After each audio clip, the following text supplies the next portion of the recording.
Listening instructions. The listening test is about 30 minutes long and audio will be played once. There are 4 parts to the listening test. You will be given 10 minutes after the completion of the test to transfer answers to an answer sheet. Each part contains 10 questions with a total of 40 questions.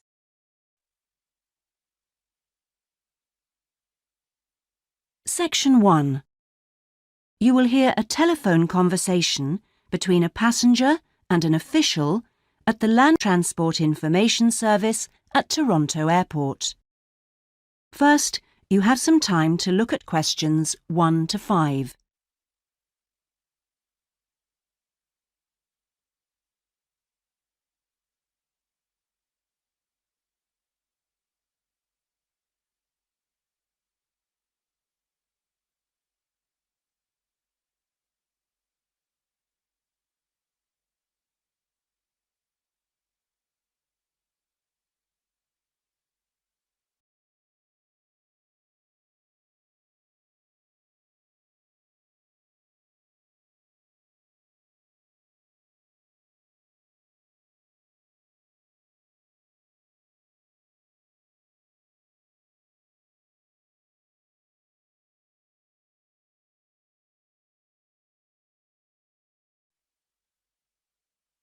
Hello, this is Land Transport Information at Toronto Airport. How may I help you? Oh, good morning. Toronto Airport next week, and I need to get to a town called, Milton. Could you tell me how I can get there? Milton, did you say? Let me see. I think that's about 150 miles southwest of here. In fact, it's 147 miles to be exact. So it'll take you at least, say, 3 to 4 hours by road. Wow, is it as far as that? Yes, I'm afraid so. But you have a number of options to get you there, and you can always rent a car right here at the airport, of course. Right. Well, I don't really want to drive myself, so I'd like more information about public transport. Okay. In that case, the quickest and most comfortable is a cab, and of course there are always plenty available, but it'll cost you. You can also take a Greyhound bus, or there's an airport shuttle service to Milton. I think for that kind of distance, a cab would be way beyond my budget. But the bus sounds okay. Can you tell me how much that would cost? Sure. Let's see, that would be $15 one way, or $27.50 return. That's on the Greyhound. Ah, that's quite cheap. Great. Whereabouts does it stop in Milton? It goes directly from the airport here to the city center, and it's pretty fast. But you have to bear in mind that there is only one departure a day, so it depends what time your flight gets in. Ah, of course. Of course. Hang on. Oh, we're due to get there at 11:30 a.m. Too bad. The bus leaves at 3:45, so you would have quite a wait, more than 4 hours. Oh, I see. Well, what about the shuttle you mentioned?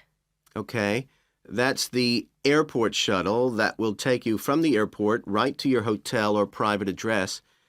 It's a door-to-door service, and it would suit you much better because there's one every 2 hours. So how much does that cost? Let's see. Yeah, that's $35 one way, $65 return. So I guess it's a bit more expensive than the Greyhound. Oh, that doesn't sound too bad, especially if it'll take me straight to the hotel.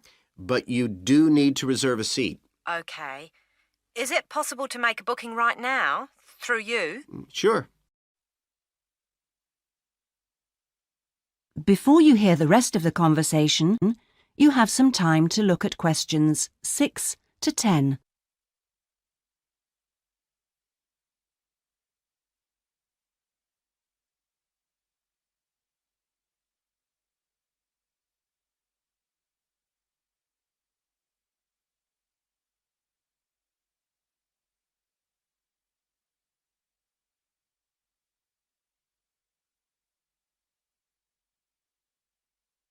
Now listen and answer questions 6 to 10.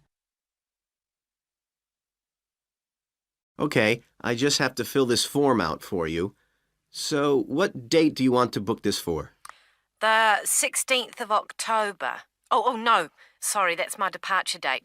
I arrive on the 17th, so book it for then, please. So that's the Toronto Airport shuttle to Milton. And this is for just one person, or? Just me, please. Right. And you said your expected time of arrival was 11:30? So if I book your shuttle for after 12, let's say 12:30, that should give you plenty of time to, collect your baggage, maybe grab a coffee. Yeah, that sounds fine. As long as we land on time. Well, we'll take your flight details, so you don't need to worry too much about that. Now, what about the fare? What sort of ticket do you want? One way or? Yeah, that'll be fine, provided I can book the return trip once I'm there. No problem. Just allow a couple of days in advance to make sure you get a seat. And what is your name, please? Janet Thompson. Is that Thompson spelled with a P? No, it's Thomson. Okay. And you'll be coming from the UK? What flight will you be traveling on? It's Air Canada flight number AC936 from London Heathrow. Right. Now, do you know where you'll be staying? We need to give the driver an address. Yes, it's called the Vacation Motel, and I think it's near the town centre. Anyway, the address is 24 Kitchener Street. That's Kitchener Street. That's fine. Right, so that's $35 to pay, please. Have you got your credit card number there? Yes, it's a Visa card, and the number is 3303 8450 2045 6837. Okay. Well, that seems to be everything. Have a good trip, and we'll see you in Toronto next week. Yes, bye. Oh, thanks for your help. That is the end of section 1. You now have half a minute to check your answers.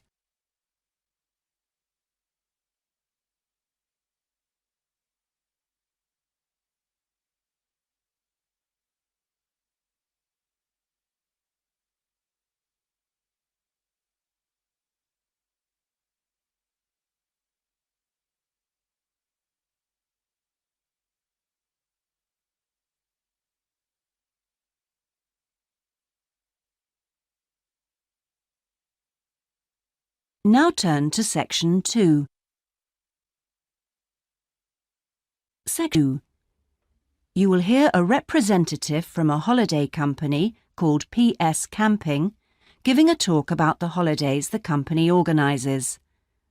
First, you have some time to look at questions 11 to 16.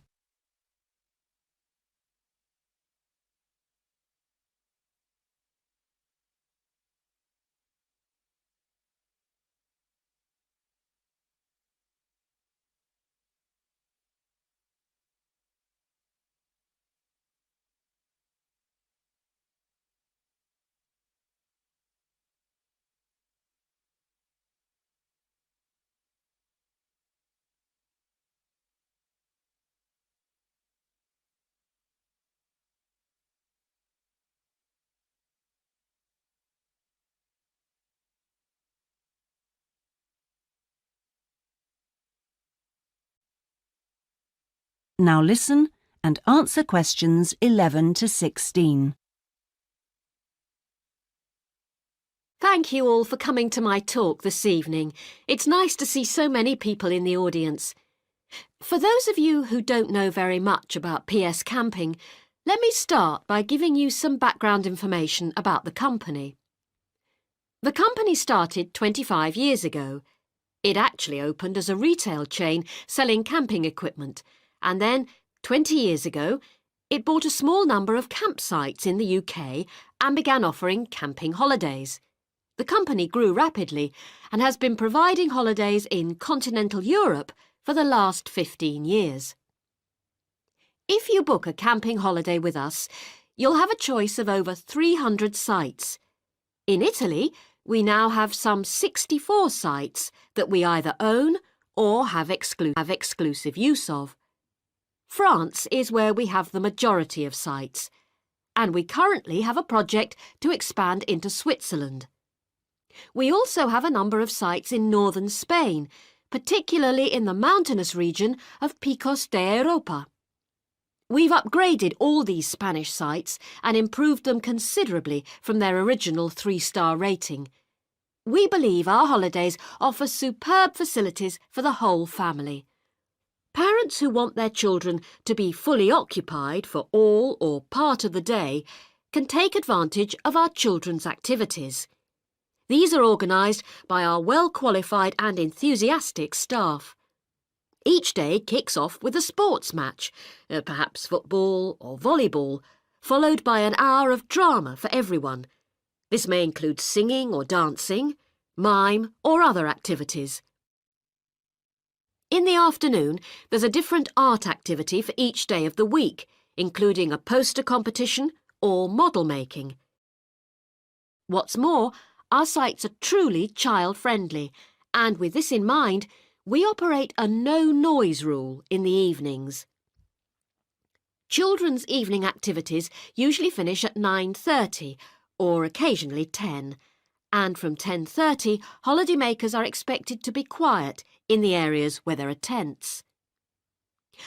We want nothing to go wrong on a PS camping holiday, but if it does, we also want all our customers to be insured. If you haven't organised an annual insurance policy of your own, you'll need to take out the low-cost cover we offer, and we require that you arrange this when you make your holiday reservation. There are many advantages to choosing PS Camping and to recommending it to others. As a regular customer, you'll be kept informed of special offers, and your friends can benefit from 10% off their holiday, or book a luxury tent for the price of a standard one. In return, we'll send you a thank you present, which you can choose from a list of high-quality items. Before you hear the rest of the talk, you have some time to look at questions 17 to 20.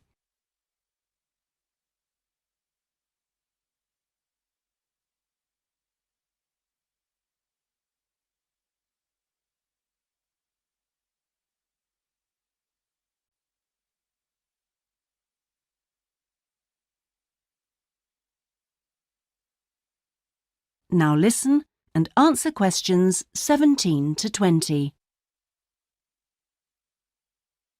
When it comes to our tents, these are equipped to the highest standard. We really do think of every essential detail, from an oven and cooking rings fuelled by bottled gas to mirrors in the bedroom areas. If you don't want to cook indoors, you can borrow a barbecue if you ask in advance for one to be made available. And there's even a picnic blanket to sit on outside your tent. Inside, a box of games and toys can be found, and children's tents can be hired if required.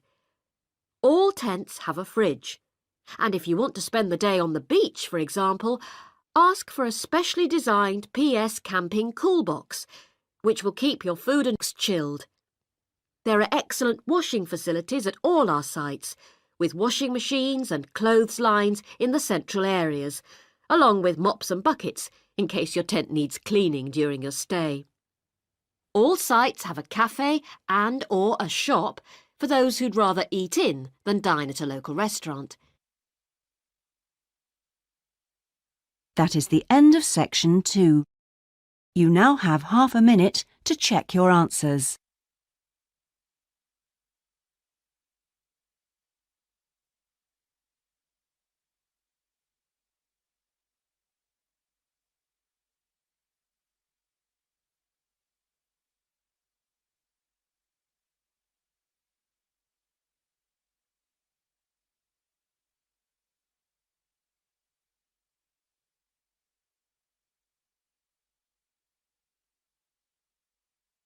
Now turn to section 3.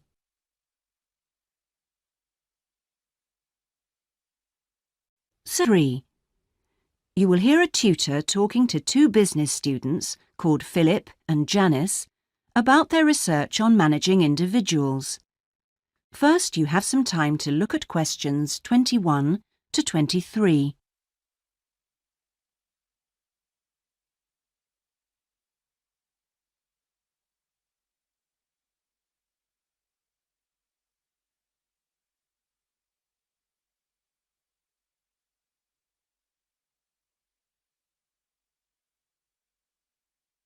Now listen carefully and answer questions 21 to 23. Well, you've both been looking at different styles of managing individuals in companies and the workplace. How's the research going, Philip? Well, I've been looking at why individual differences are such an important area of management studies.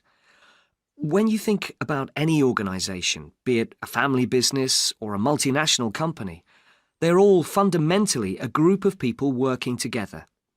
But it's what these individuals contribute to their places of work that makes you realise how important they are. Of course, they bring different ideas, but it's also their attitudes and their experiences of learning. Diversity is important in these areas too.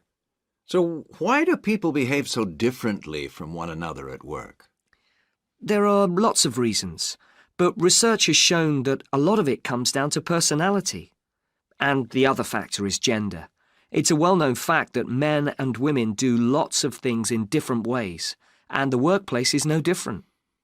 Did you look at the effects of this variation on companies? Yes, I did. On the positive side, exposure to such diversity helps encourage creativity, which is generally an asset to a company. But unfortunately, individual differences are also the root of conflict between staff, and they can lead to difficulties for management, which can sometimes be serious.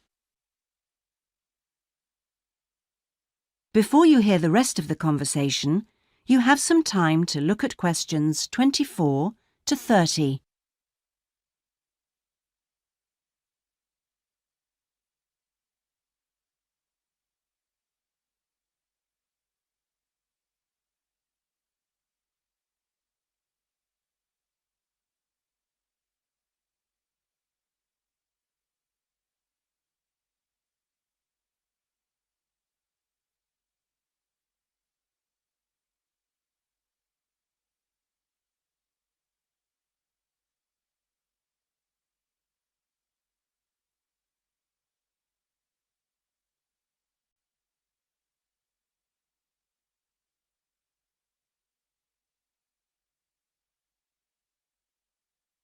Now listen and answer questions 24 to 30.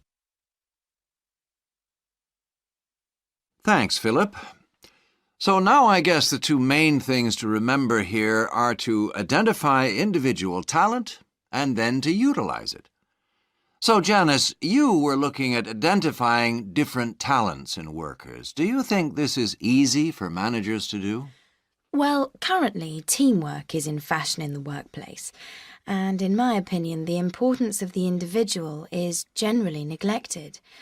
What managers should be targeting is those employees who can take the lead in a situation and are not afraid to accept the idea of responsibility. That's true, Janice, but unfortunately, many managers think the entire notion of encouraging individuality amongst their staff is far too hard. Yes, that may be true, but I think one of the most important tasks of managers is to consider the needs of the individual on one hand and group cooperation and conformity on the other.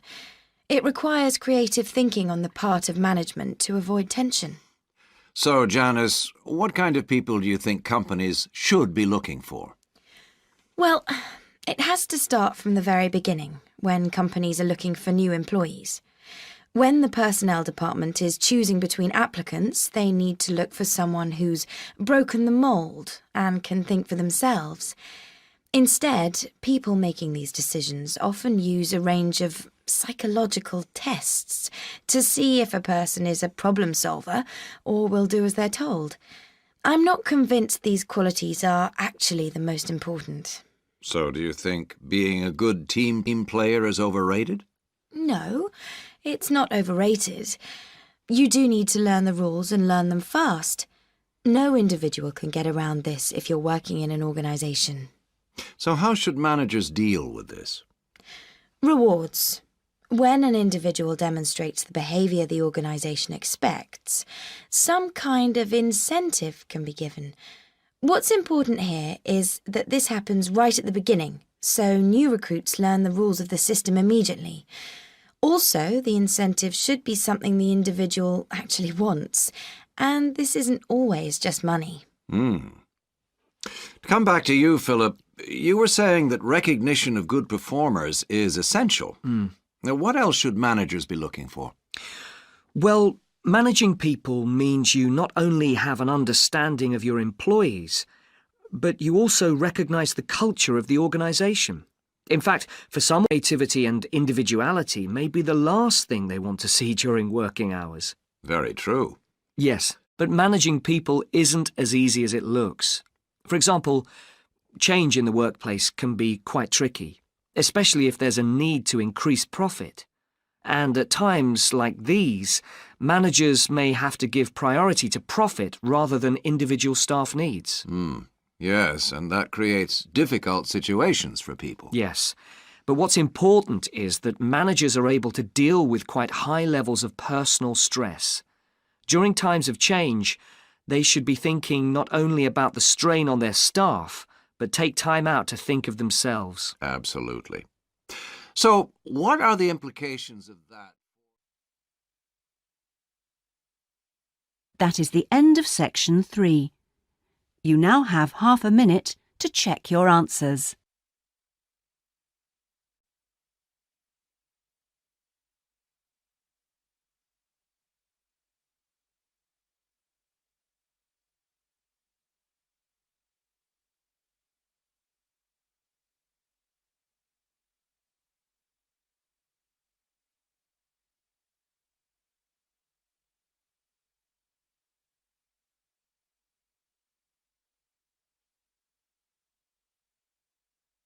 Now turn to section 4.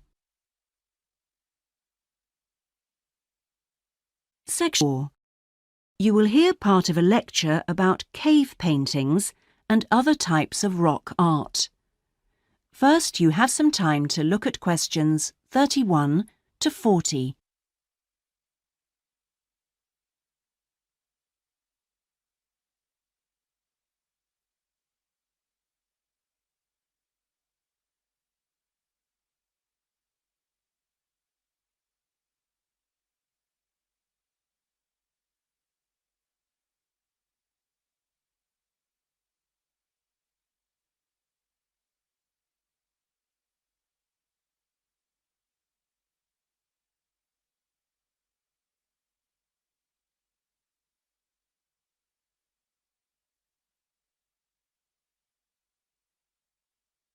Now listen carefully and answer questions 31 to 40. Good afternoon, everyone. This is the first seminar in preparation for our archaeological fieldwork in Namibia. We are fantastically lucky to have received partial research funding for this trip from our institute, so I shall expect 200% attention and participation from you all. First in this seminar, I'm going to give a brief introduction to contemporary research on rock art, and in the second part, I'm going to give you some do's and don'ts for our fieldwork trip in April, so please listen very carefully. I'm first going to focus on the interpretation of rock art in Namibia. We are very fortunate to be going to an area where you can find some of the most important sites in the entire world, and I hope to show you how easy it is for everyone to make mistakes in looking at cultures which are different from our own, the first and most important lesson we have to learn. In Namibia, there are both paintings and engravings. That's where the surface of the rock is cut out. Many of the engravings show footprints of animals, and most scholars used to think that the purpose of these was simple and obvious. This rock art was like a school book with pictures to teach children about tracks, which track belonged to which animal, giraffe, lion, and so on. But there were some mysteries. First, when you look at a typical Namibian painting or engraving, you see the tracks are repeated. There are dozens of tracks for the same animal. Well, you'd expect just one clear illustration if the reason, the aim was to teach tracking.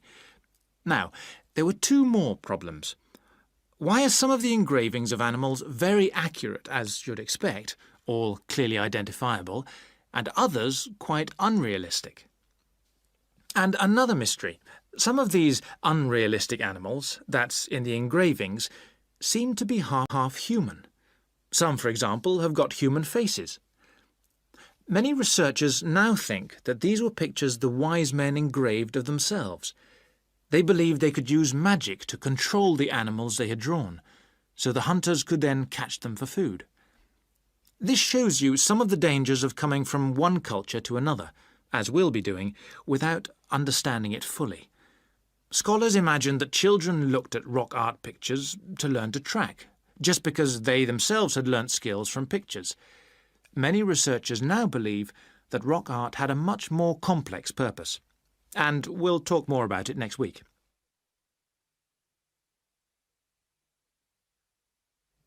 Now, before I invite you to join in a discussion in this second part of the seminar, I'd like to make some very important points about our fieldwork, and in fact any field trip to look at rock art. We're going to a number of sites, and we won't all. The single largest problem faced by people who manage the sites is, yes, I'm sure you've guessed, damage caused by visitors, even though it's usually unintentional. Whenever you do go to a site, don't forget you can learn many things from observing at a distance, instead of walking all over it. This can really help to reduce visitor pressure. People often say, well, there's only 2 of us, and just this one time. But maybe thousands of people are saying the same thing. And then some basic rules to guide you. We'll have our own camp near a village, but remember never to camp on a site if you go on your own.